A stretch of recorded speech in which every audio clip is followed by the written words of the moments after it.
parking area here at Wakena Falls, it's tough to really see the fire damage. Still looks pretty green in this area, but once we head up these trails, it's an entirely different story, and certainly the work to restore the area is not easy. Just flipping rocks. It's grueling labor. It's not rocket science, this piece of it. Where gravity is both a friend and enemy. It's just, you know, a little bit dangerous. And the rocks seem to be endless. It's definitely exhausting work. Which is why every switchback cleared is a milestone. After a hard day of work, it's nice to look back and say, like, there's a gorgeous trail behind us. It's going to be hard to go through and really make sure the entire network is safe for the public. But that's their mission today and for years to come following the devastating Eagle Creek fire.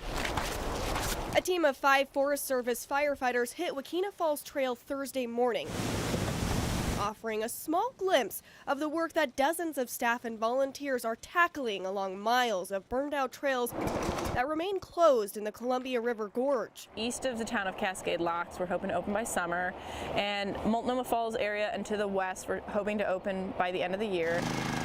Crews so far have made good progress to restore just under 10% of damaged trails under Forest Service authority. They've assessed the repair needs for nearly half. Taking dead trees out is the easy part. It's the aftermath of burned out vegetation and soil making for vulnerable hillsides. It's that very threat that edged closer to danger during the middle of an interview. So that's a great example of what we're faced with, you know, the hazards to our workers, our volunteers. The crews who saved the gorge during fire now restoring it.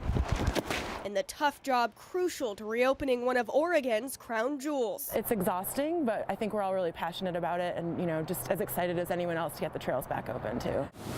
And because so many of these trails on the Oregon side of the gorge are still closed, the Washington side is a lot busier even here in early spring with people headed over to those trails. We decided to round up a few tips from the Forest Service on some trails that might not be quite as busy. For the list, you can just head to our website. That's kptv.com. Reporting in the Columbia River Gorge, Kendra Kent, Fox 12 Oregon.